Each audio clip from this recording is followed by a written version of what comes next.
Hello student, welcome to I science. तो हमारा जो मैथ्स का थ्योरम्स का सीरीज चल रहा है उसी में मैं एक नया वीडियो ले आया। ये मेरा 4th वीडियो है मैथ्स थ्योरम्स का।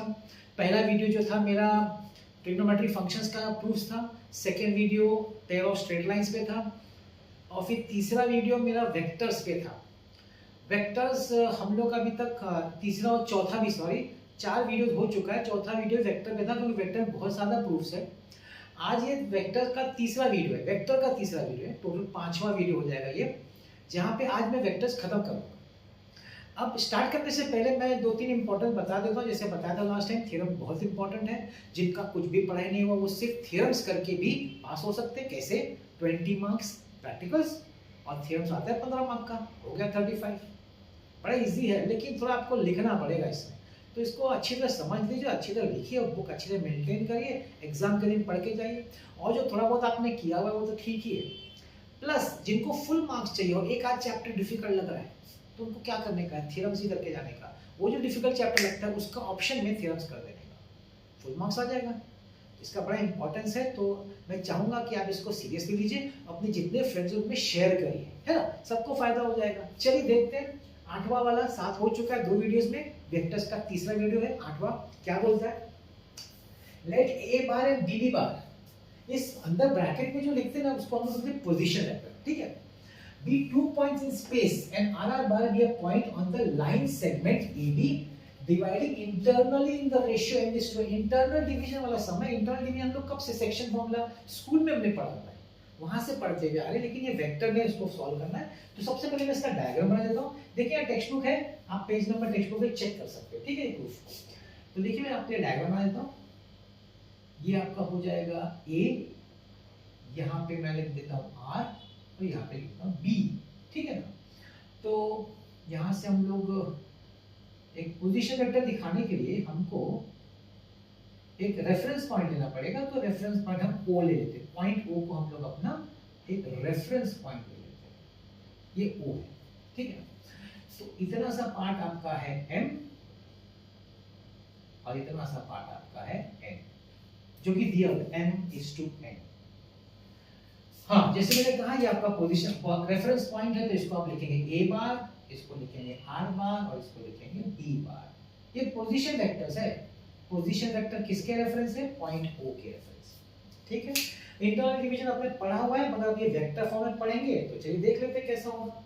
तो मैं लिख रहा हूं, सबसे पहला स्टेटमेंट मैं लिख रहा हूं, R is a point on line segment AB। और कैसा है वो? A dash R dash B, R के बीच में, such that AR upon RB is equal to M upon N। ये तो दिया हुआ है कि ये डिवाइड करता है इन द रेशियो m:2n, ठीक है। चलिए क्रॉस मल्टीप्लाई करते हैं। therefore NAR is equal to MRB। अब ये मैग्नीट्यूड में, हमको इसको सॉल्व करना है वेक्टर में।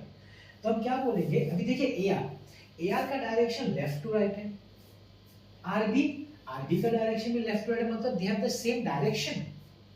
Since AR and RB have same directions, तो मैग्नीट्यूड तो ऑलरेडी इक्वल है, डायरेक्शन भी इक्वल है, मतलब वेक्टर इक्वल हो गया। तो हम लिख सकते हैं n times AR bar is equal to m times RB bar, है कि नहीं। जब मैग्नीट्यूड और डायरेक्शन दोनों सेम होता है तो हम बोल सकते हैं कि वेक्टर सेम है, क्योंकि वेक्टर्स में मैग्नीट्यूड होता है और डायरेक्शन होता है। अब हम सब्स्टिट्यूट करेंगे AR को पोजीशन वेक्टर में कैसे लिखेंगे? R बार पहले लिखेंगे minus A bar is equal to m times B bar minus R bar, bracket open, NR bar minus NA bar is equal to MP bar minus MR बार। अब मुझे R बार एक साथ चाहिए तो हम लोग क्या करेंगे, ये R बार को लेफ्ट में ले आएंगे, तो लेफ्ट में आ जाएगा MR bar plus NR bar is equal to, इसको राइट में ले जाओ, NA बार को MP bar plus NA bar. R bar common निकालो, M plus M, R bar is equal to MP bar plus NA bar. इसको divide कर दो M plus N को। R bar is equal to MB bar plus NA bar. Upon m plus n। आपका proof complete हो गया भाई, complete हो गया। जनरली प्रूफ्स यहीं तक पूछते हैं, लेकिन एक आध एग्जाम में हेंस भी पूछ लिया। अब अगर हेंस भी पूछ लेंगे तो ये तो 4 मार्क का हो जाता है कि नहीं। तो चलिए, अभी पूछा तो पूछा, कर देते हैं। हो सकता है नहीं भी एग्जाम में, जनरली तो नहीं पूछते, लेकिन कभी कभार पूछ ही डालते। तो चलिए देखते हैं हेंस का क्या होता है। हेंस मतलब क्या, जो आपने प्रूव किया हुआ उसी को यूज करके आंसर को सॉल्व करो। क्या बोलते हैं हेंस, हेंस वाला पार्ट में लिख रहा हूं। हेंस, हेंस क्या बोल रहा है, हेंस आर का पोजीशन वेक्टर निकालो जो लाइन सेगमेंट ए और बी का कोऑर्डिनेट दिया हुआ है। ए का कोऑर्डिनेट दिया हुआ है 1 -2 1 और बी का कोऑर्डिनेट दिया हुआ है 1 4 -2।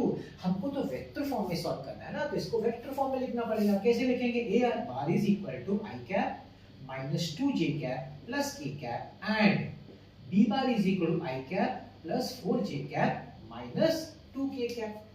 अच्छा, वो रेशियो भी दिया है m:n, m:n is equal to 2:1।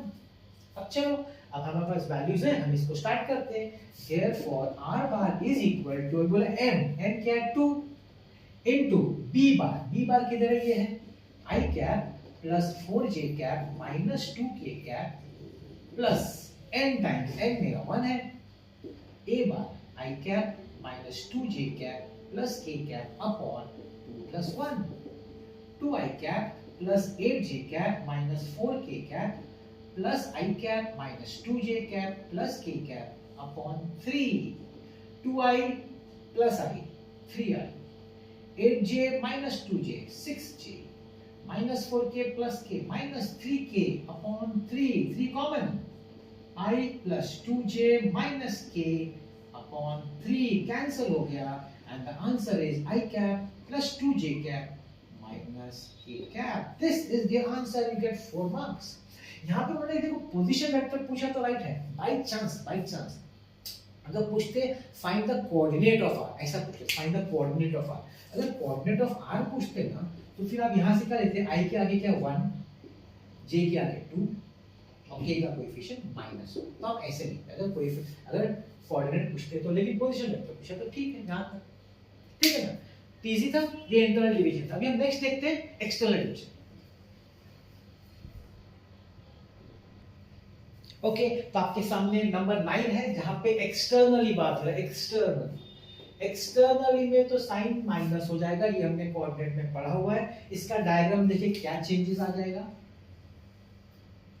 ये ए होगा, यहाँ पे बी होगा और आर ए बी के बाहर होगा, ये चेंजेस आ जाएगा।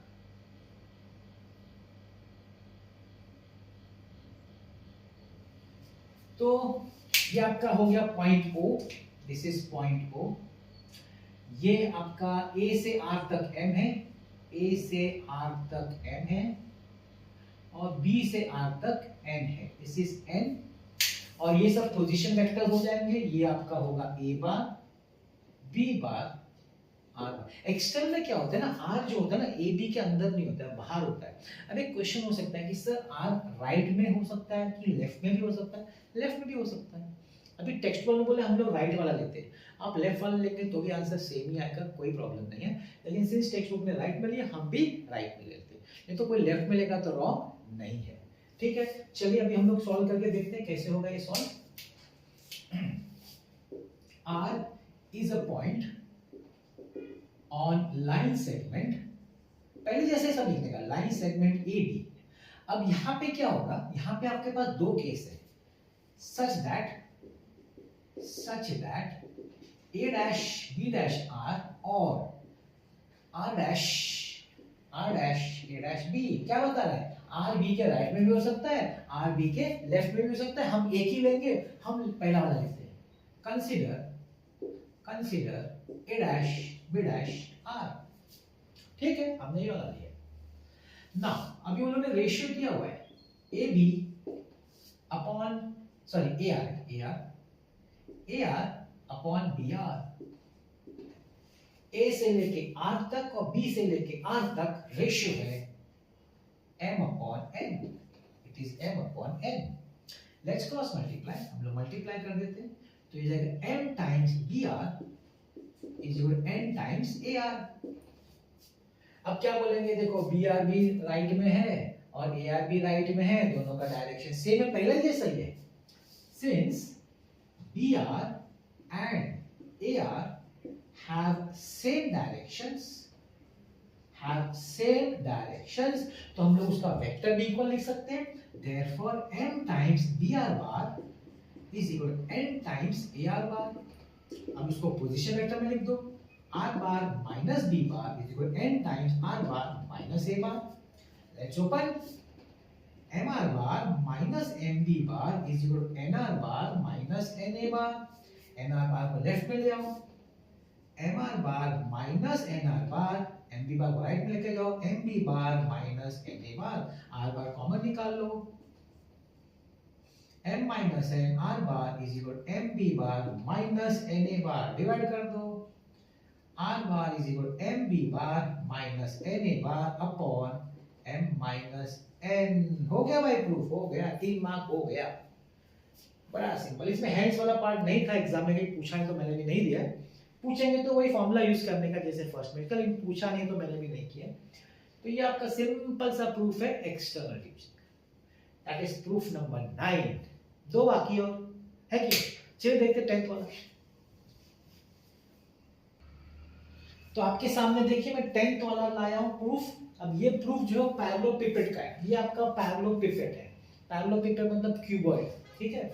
इसमें prove that the volume of a parallelopiped with coterminous edges. Coterminous का मतलब है कि स्टार्टिंग पॉइंट सब एजेस का सेम है। अब यहाँ देखिए ये पॉइंट मैंने O लिया हुआ है, स्टार्टिंग पॉइंट सेम लिया हुआ है, तो इसको मैं ले लूंगा मेरा एक एज B बार, इसको ले लूंगा C बार और इसको एज को ले लूंगा A बार। ऐसा 3 कोटर्मिनस मतलब सब स्टार्टिंग सब एक ही जगह से निकल रहे हैं। तो मैं लिख रहा हूं इधर, ध्यान से देखिए क्या लिख रहा हूं। मैं बोल रहा हूं let OA bar is equal to A bar, OB bar is equal to B bar and OC bar is equal to C bar be the coterminous edges of parallelopiped. तो ये कोटर्मिनस एजेस है, ठीक है। अब आगे क्या बोला है, इसका वॉल्यूम प्रूव करो इज इक्वल टू दिस। क्या आप जानते हैं इसका क्या मतलब है? A bar B bar C बार, इसको बॉक्स प्रोडक्ट बोलते हैं। बॉक्स प्रोडक्ट ये स्केलर ट्रिपल प्रोडक्ट, ये एक्चुअली कैसा मालूम है, ये A bar dot B bar cross C बार, ये ऐसा कुछ है, ये इस तरीके का है। और हम लोग इसको ऐसे सिंबल है, इसको बॉक्स बोलते हैं। वही चीज है स्केलर ट्रिपल, दोनों का मतलब एक ही है। हमको प्रूव करना है इसका वॉल्यूम का, ये फॉर्मूला है पैरेललोपिपेड का।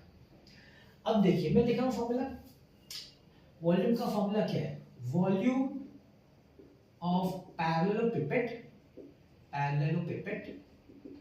Is equal to area of base. ये बेस एरिया, ये आपका जो है ना, ये बेस एरिया, इसका area of base into height, ये फॉर्मूला है।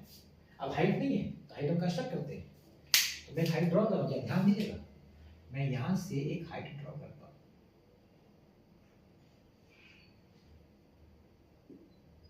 P। मैं लिख रहा हूं let AP be the height of parallelepiped, ठीक है ना। AP हाइट है, तो मैंने परपेंडिकुलर ड्रॉ किया, तो मुझे एरिया ऑफ बेस और हाइट दोनों का वैल्यू मिलेगा, मतलब ABC में मिलेगा, मल्टीप्लाई करेंगे तो हमको वॉल्यूम मिल जाएगा। अब ये सब स्केलर फॉर्म है, वेक्टर में कुछ नहीं है, आंसर सब स्केलर में आना चाहिए। तो देखिए एरिया ऑफ बेस पहले देखते हैं हम लोग। एरिया ऑफ बेस, अभी बेस क्या है पता है, बेस इज अ पैरेललोग्राम। मैं लिखता हूं base is nothing but a parallelogram, it is a parallelogram. अब हम जानते हैं कि वेक्टर में पैरेललोग्राम क्या होता है, मतलब जो दो कोइनिशियल वेक्टर्स होता है पैरेललोग्राम लॉ वेक्टर से, तो ये जो B बार और C बार उसी का क्रॉस प्रोडक्ट होता है। हम मैग्नीट्यूड लेंगे क्योंकि हमको सिर्फ मैग्नीट्यूड चाहिए, हमको डायरेक्शन को हमको इंटरेस्ट नहीं है। It is B bar cross C बार। ये किसका है, एरिया ऑफ बेस। अभी हाइट की बात करते हैं, ध्यान से सुनना। हाइट समझना बहुत जरूरी है। हाइट समझिए, देखिए बी बार क्रॉस सी बार अगर आप करेंगे, क्रॉस प्रोडक्ट का सिंबल क्या है, अगर आप दो वेक्टर का क्रॉस प्रोडक्ट करते हैं ना तो उसका जो डायरेक्शन होता है वो दोनों वेक्टर को परपेंडिकुलर होता है। इसका मतलब बी बार क्रॉस सी बार करेंगे ना तो उसका जो डायरेक्शन होगा ना वो दोनों को परपेंडिकुलर, मतलब ये ऐसे ऊपर की तरफ जाएगा। This is B bar cross C bar, ठीक है। मतलब बी बार क्रॉस सी बार और हाइट एपी ये दोनों ऑलमोस्ट सेम ही है। अब देखिए क्या मैं लिखने जा रहा हूं आपको समझना है, ध्यान से देखिएगा। Height AP is equal to projection of A bar on B bar cross C bar. ये समझना है आपको, ये ही चीज समझना है। अब देखिए प्रोजेक्शन का मतलब आपने पढ़ा है, प्रोजेक्शन मैं आपको बताता हूं। सपोज एक वेक्टर है ए बार और दूसरा वेक्टर है बी बार, ठीक है, दो वेक्टर्स हैं। प्रोजेक्शन का मतलब क्या कि इस ए बार को मैं इस बी बार पे प्रोजेक्ट करने के लिए परपेंडिकुलर ड्रॉ करूंगा, तो ये जो पार्ट मिलेगा ना मुझे, ये पार्ट इतना सा, उसको बोलते हैं प्रोजेक्शन ऑफ ए बार और बी बार। जब आप वहां से परपेंडिकुलर ड्रॉ करेंगे बी बार पे तो इतना सा जो पार्ट मिलेगा उसको बोलते हैं प्रोजेक्शन ऑफ ए बार और बी बार। तो इसका फॉर्मूला है projection of a bar on b bar is equal to a bar dot b bar upon modulus b bar। दोनों का डॉट प्रोडक्ट अपॉन जिसके ऊपर प्रोजेक्ट हुआ है ना उसका मॉडुलस। ये फॉर्मूला है projection of A bar on B bar, वो भी स्केलर फॉर्मूला है, वेक्टर नहीं, हम लोग वेक्टर नहीं कर सकते ना, लोग सिर्फ स्केलर कर सकते इसीलिए। अब आप पूछेंगे कि ये सर क्या है, आप बोले ए bar on B bar cross C बार कैसा है। देखिए ये आपको ए बार है, तो ए बार को आप इस ए बी पे अगर प्रोजेक्ट, अगर आपका हाइट है, हाइट तो हाइट क्या है, ए बार को अगर आप ए बी प्रोजेक्ट करेंगे तो वही हाइट है, A bar projected on A P. तो ए बार को जो आप इस पे प्रोजेक्ट करेंगे तो आपको प्रोजेक्शन देगा। अच्छा ये ए पी क्या है, A P is nothing but B bar cross C bar, it is nothing but B bar cross C bar. तो हम लोग ए बार को किस पे प्रोजेक्ट कर रहे हैं, हम लोग ए बार को प्रोजेक्ट कर रहे हैं, A P is nothing but B bar cross C bar ना, सेम है, दोनों पैरेलल, दोनों परपेंडिकुलर है। तो projection of A bar on A P is nothing but projection of A bar on B bar cross C bar. ये चीज आपको समझना है, बस इतना सा समझेंगे ना तो हो जाता है। तो देखिए इसका फॉर्मूला क्या होगा, जैसे कि मैंने कहा फॉर्मूला ये है, तो फॉर्मूला होगा A bar dot B bar cross C bar upon modulus जिसके ऊपर प्रोजेक्शन हुआ उसका मॉडुलस निकलेगा। तो ये आपका हाइट हो गया। अगर चाहिए तो लिख देने का, यहाँ पे यहाँ लिख देता हूं मैं स्केलर प्रोजेक्शन। स्केलर, हम लोग डायरेक्शन नहीं ले रहे, हम लोग सिर्फ मैग्नीट्यूड ले रहे। हाइट मिल गया, एरिया मिल गया, लेट्स सब्स्टिट्यूट। तो volume of parallelopiped is equal to area of base क्या है भाई, modulus B bar cross C bar into height. Height क्या है, देखो ये पूरा हाइट है, A bar dot B bar cross C bar upon modulus B bar cross C बार।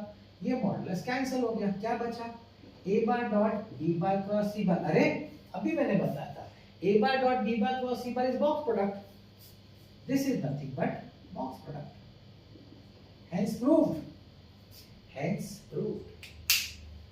इसमें भी हेंस भी पूछा है, हेंस प्रूव्ड तो वेरी गुड। अब इसमें हेंस पूछा है तो चलिए वो देख लेते हैं, हेंस वाला पार्ट पूछा था एग्जाम में, बोर्ड एग्जाम में, तो देख लेते हैं क्या पूछा था। Hence find the volume of parallelepiped with these three vectors। तो एक को a बार बोलते हैं, एक को b बार, एक को c बार। यस, सो मैं बोलता हूं let a bar is equal to 2i cap plus 5j cap minus 4k cap, b bar is equal to 5i cap plus 7j cap plus 5k cap, and c bar is equal to 4 5 minus 2 4 5 minus 2। ठीक है ना, हमने एक को ए बार नाम दे दिया, एक को बी बार, एक को सी बार। अब हमको वॉल्यूम निकालना है, volume of parallelopiped, volume of parallelopiped is nothing but the box product A bar B bar C bar. What is box product, nothing but determinant, it is determinant 2 5 minus 4 2 5 minus 4 5 7 5 5 7 5 4 5 minus 2 4 5 minus 2। अब क्या अभी आपको determinant तो आता ही होगा, 2 times 7 into 2 is minus 14 minus 25 minus 5 5 minus 10 minus 20 -4, 5 5 is 25 minus 28. So this will be minus 39. This will be minus 30 और ये हो गया आपका -3. 39 2 is 78 minus 78, yes, plus 150 plus 12. So 150 and 12 will give you 162 minus 78, and that is 84 cubic units. 84 cubic units. हो गया भाई, 4 mark, simple पैरेललोपिपेड. देखिए ये चीज आप समझेगा, ये वाला कंसेप्ट प्रोजेक्शन वाला, क्योंकि अभी जो नेक्स्ट वाला लास्ट वाला जो फॉर्मूला है ना वो टेट्राहेड्रन वाला प्रूफ है, उसमें भी यही आने वाला है, उसमें भी यही प्रोजेक्शन आने वाला है. तो इस चीज को अच्छे से समझ लीजिए, क्योंकि एग्जाम में या तो पैरेललोपिपेड पे आना चाहिए या तो टेट्राहेड्रन, दोनों से आना चाहिए. तो मगर दोनों में ये कंसेप्ट है. तो हमारा वेक्टर्स का लास्ट थ्योरम है वॉल्यूम ऑफ टेट्राहेड्रन. चलिए देखते हैं. ओके चलिए लास्ट हम लोग लास्ट वाला प्रूफ लेंथ वेक्टर्स का लास्ट प्रूफ पे आ गए फाइनली. सबसे बड़ा चैप्टर एक्चुअली प्रूफ्स के मामले में सबसे बड़ा वेक्टर्स है. वैसे भी वेक्टर्स काफी इंपॉर्टेंट है, काफी क्वेश्चंस आते हैं उसमें से, एग्जाम में भी आते हैं, आपके सीटी एंट्रेंस बीओ भी देंगे ना तो वेक्टर्स भी बहुत क्वेश्चंस आते हैं. देखिए क्या ये बात कर रहा है, ये बात कर रहा है टेट्राहेड्रन की. टेट्राहेड्रन शेप समझते हैं, बाहर से भी क्रिस्टल जैसा होता है ना, अंदर की तरफ भी है जो उसका पीछे की तरफ, पीछे 2 ट्रायंगल, सामने एक ट्रायंगल और बेस एक ट्रायंगल, ऐसा उसका 4 फेसेस है. टेट्राहेड्रन है, को टर्मिनस एजेस वैसे वापस देखिए जो लास्ट पैरेललोपिपेड है ना वही रिपीट है वापस, सिर्फ शेप चेंज हो गया. तो यहाँ पे देखिए ओ बी को हम लोग लिखेंगे बी बार, इसको हम लोग लिखेंगे ए बार और इसको लिखेंगे सी बार, है ना. को टर्मिनस मतलब सबका स्टार्टिंग पॉइंट सेम है. तो मैं लिख देता हूँ, इधर लिखता हूँ, let O A bar is equal to A bar, O B bar is equal to B bar and OC bar is equal to C bar be the coterminous edges. Okay, be the coterminus edges. हो गया. अब हमको formula लिखना है, volume of tetrahedron. इसका formula का ध्यान रखिएगा, क्या है इसमें 1/3 आता है, 1/3 इसमें आता है 1/3 area of base into height. थोड़ा सा फर्क है, पैरेललोपिपेड में 1/3 नहीं था, इसमें 1/3 है. सबसे पहले बात करते हैं, अच्छा हाइट के लिए वापस वही ड्रॉ करना पड़ेगा. कंस्ट्रक्शन प्लीज कंस्ट्रक्ट कर रहा हूं मैं. एपी हाइट ध्यान दीजिएगा भाई, एपी हाइट ये करेंगे तो इधर भी दिखा देगा अपने को बी बार क्रॉस सी बार, क्योंकि वही तो है, यही तो पूरा मेन चीज है, यही तो वो है. AP is nothing but projection of A bar on B bar cross C bar, वही समझना आपको, ठीक है. तो एरिया ऑफ बेस, अभी यहाँ पे बेस जो है ना ट्रायंगल है, it is not a parallelogram, याद रखिएगा. मैं लिखता हूँ ट्रायंगल ओबीसी. वेक्टर में ट्रायंगल का फॉर्मूला होता है, जब पैरेललोग्राम में बी बार क्रॉस सी बार का मॉडुलस होता है ना, ट्रायंगल में एक्स्ट्रा हाफ लिख देते हैं, हाफ. तो यहाँ पे आएगा half modulus B bar cross C bar, ये एक्स्ट्रा है, हाफ एक्स्ट्रा आता है. ये हो गया. अभी हाइट तो मैं लिख देता हूँ ड्रॉ, यहाँ लिखना चाहिए ना मुझे, और यही लिख देता हूँ draw AP as height of tetrahedron. ये लिखना पड़ेगा, मेंशन तो करना पड़ेगा. तो चलिए हाइट पे आ जाते हैं. Height AP is equal to क्या है वो, it is projection of A bar on B bar cross C bar. It is projection of A bar on B bar cross C bar. तो क्या हो जाएगा, अभी मैंने आपको समझा था, A bar डॉट जिस पे प्रोजेक्ट करा उसका डॉट प्रोडक्ट लो, और जिसके प्रोजेक्ट करा उसका मॉडुलस ले लो. ये हाइट हो गया. अब हम लोग सब्स्टिट्यूट करते हैं हमारे फॉर्मूला में. Therefore volume of tetrahedron is equal to 1/3 area of base. area of base क्या है, it is half modulus B bar cross C bar into ये पूरा हाइट है, क्या है A bar dot B bar cross C bar upon modulus B bar cross C bar. तो देखिए modulus part cut गया, 1/3 और 1/2 हो जाएगा 1/6 A bar dot B bar cross C bar. अरे ये तो बॉक्स प्रोडक्ट है, दिस इज बॉक्स प्रोडक्ट. तो 1/6 box product A bar B bar C bar. This is your proof. 1/6 volume of tetrahedron is 1/6. Parallel pipe में सिर्फ box product है, 1/6 नहीं है, टेट्राहेड्रन 1/6 भी है. इसका भी हेंस है ना, इसका भी हेंस है, कर लेते हैं, क्या है, कोई बड़ा काम नहीं है. यहाँ तो दिया A bar B bar C बार दिया, तो अपने को लेट भी करने की जरूरत नहीं, सीधा फॉर्मूला पे आ जाओ, सीधा फॉर्मूला. वॉल्यूम ऑफ टेट्राहेड्रन, ये हेंस वाला पार्ट करो, मैं hence is equal 1/6 A bar B bar C bar. 1/6 moderate determinant. A का कितना है 1 2 3 1 2 3. B का कितना है -1 1 2 -1 1 2. C का कितना है 2 1 4.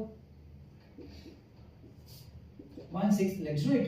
1 4 -2 -2 -4 -4 plus 3 -1 -2.